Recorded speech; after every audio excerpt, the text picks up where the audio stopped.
friends, this is Libby.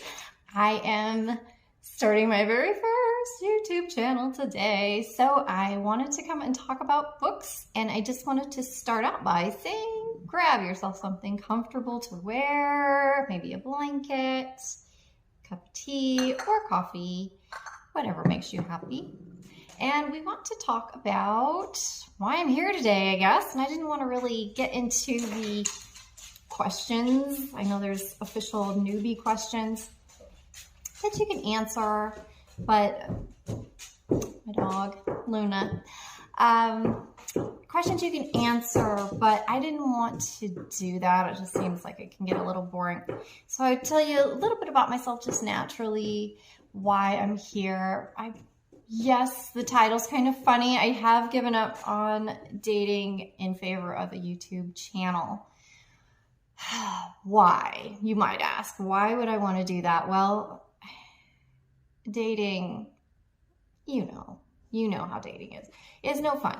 And so I'm just kind of over it. And I think I've put a lot of energy into that part of myself where I feel like I think about, the future and what I want for myself and how I can get that. And I'm always putting a person in there with me.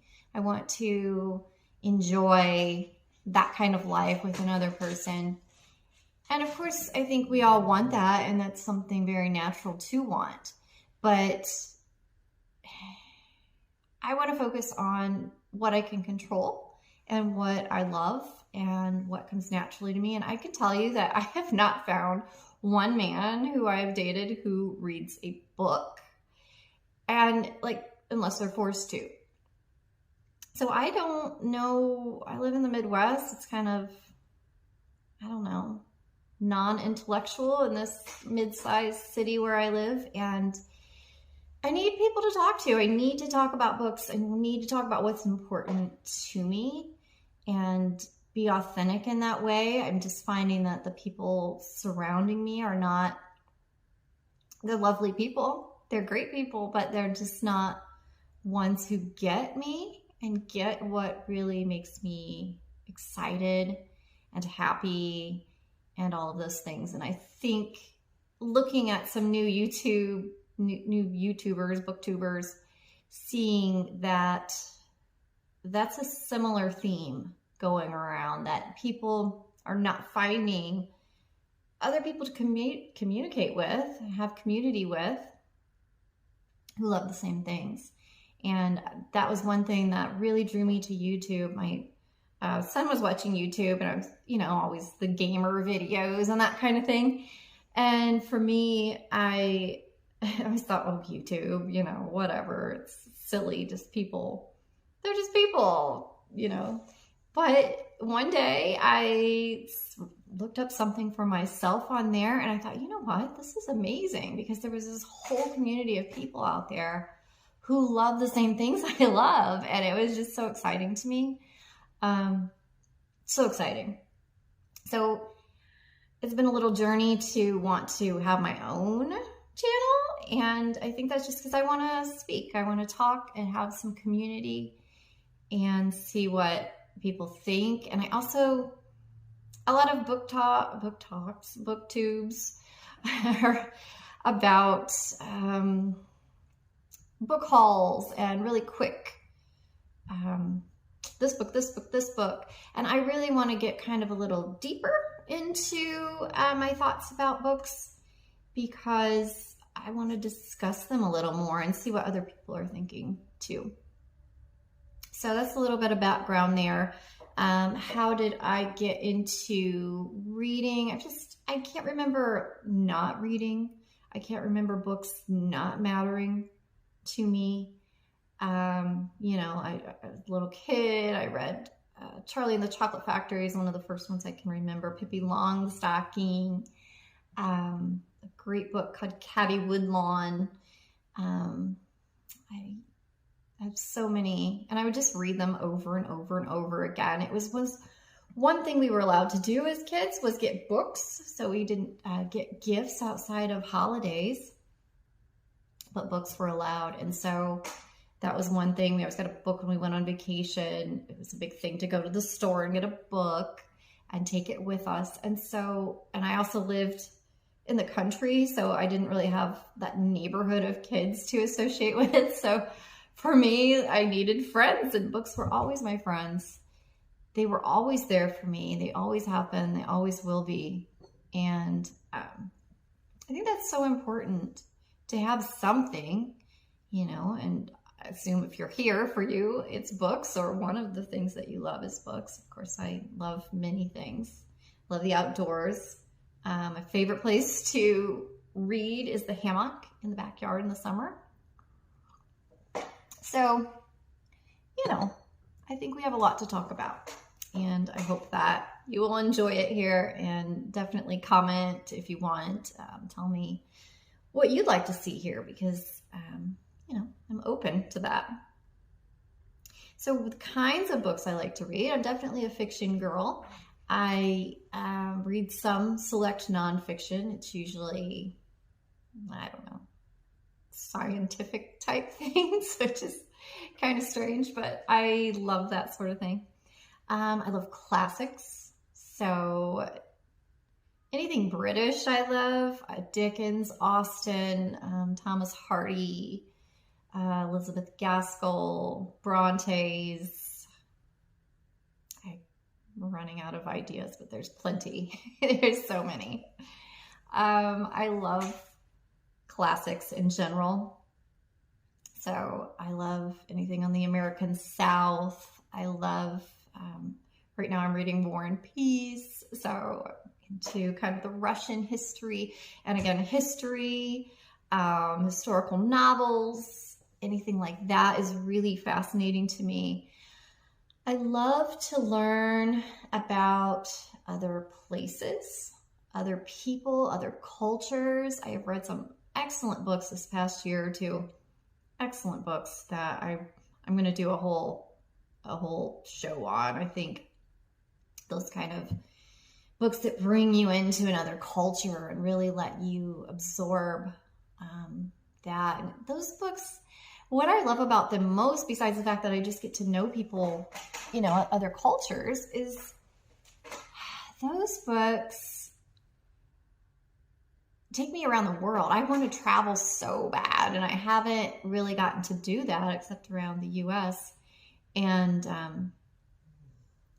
I would love to be able to do more of that. But books take me there, and books can really give you an idea of what it's like there, the real place, not just the resort you might go to, or the airport. So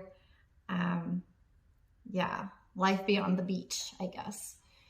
So I love books like that, and we'll get into that at some point with a different show, but it's a definite interest of mine. I love mysteries. Agatha Christie is the queen.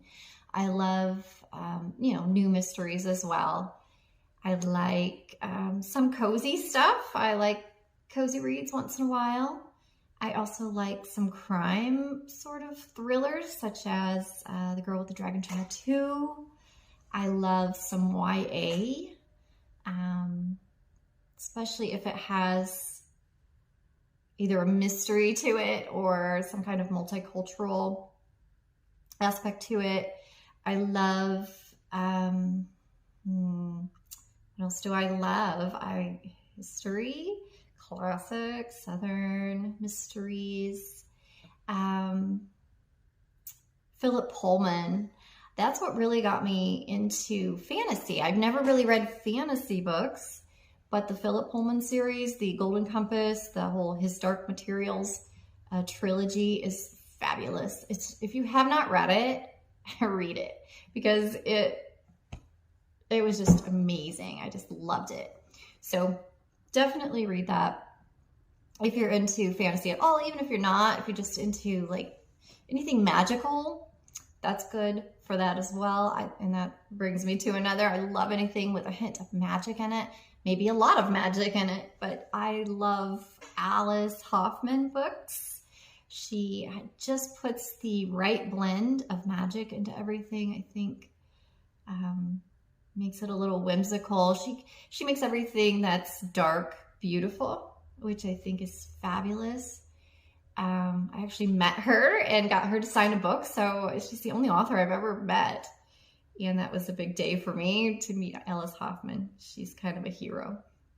So I have very eclectic tastes. I don't know. Kind of looking at my bookshelf over there to think what else I like to read, but anything historical, anything, I don't know. I'm not a World War II fan. I mean, some of the books I like to read, but I'm not a big, let's read everything World War II. If you've got great recommendations, though, feel free to leave them for me. I'm not a romance fan. I do not like romance. It just, ugh. You can have some in a book, but I don't like it to be the only thing the book is about is will they get together or won't they get together? Because 99.9% of the time they will get together. It's just not original enough, usually. There's some really good ones out there, but definitely nothing steamy. I just don't care. I know how it works. I don't need to read about it. That's my personal take on it. I do like some of the, I'm saying a lot, I think. I do like some fantasy. I do like some, not so much the high fantasy, but a little of it. I like feminist books and books that are kind of dystopian. I love The Hunger Games. I loved The Power. If you've read The Power, that's really good. Books like that are Handmaid's Tale, that really look at women and kind of a real way that isn't real at all, but in that way, it's more real than anything, if that makes any sense whatsoever. But yeah, I love those. So what I'm reading right now, I guess I would talk about two classics, actually. I am reading Father by Elizabeth von Arnim. And this was kind of a recommendation by Miranda Mills. If you watch her, and if you don't, you have to, because she has all these kind of cottagecore, very simple but happy, not always happy. She reads a variety, but a lot of them are kind of mid-century or early 1900s books. And she has a great amount of suggestions. So if you tune into her, it's just under her name, Miranda Mills. Shout out Miranda. I love her. And anyway, she read that book, and it was, it's funny, it's light, it's really good. It's about a woman who is 33, and her father, who she's been kind of taking care of, looking after all these years, he remarries suddenly. And this is the beginning of the book, so I'm not ruining anything for you, but she, instead of feeling mad that he married this woman who's like her age, she's excited because she finally is free of him. And she's like, this other woman can take care of him. I'm going to live my life. And so I'm not too far in it yet. It is, let's see. I'm on page 76, and I'm really enjoying it. It's really just kind of a sweet, but inspirational in some ways. If you've ever, not lived the life that you wanted to live, something has kept you from it, responsibilities of some sort, or just your own self being your own worst enemy, which I think a lot of us are familiar with that feeling. It's a great book for that. So I'm really liking it. I love it.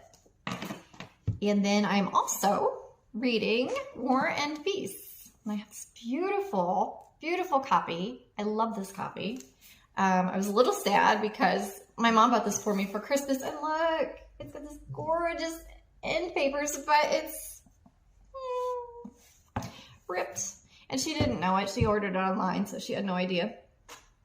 But anyway, it's still beautiful. And the back is the same, but it is not ripped. So this is lovely. I don't even know where she got this. But I'm reading it, and I never really wanted to read War and Peace, but I saw the movie with Lily James and Paul Dano.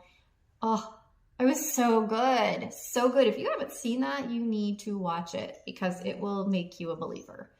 And I just watched that and I thought, my God, he really is a genius. He's a genius. The twists and the turns and the depth of feeling and the depth of mistakes. I like the look at making mistakes and letting yourself be led by other people's decisions. And there's just so much to it. And I'm going to talk at some point in a different show about classics and how I love them and why.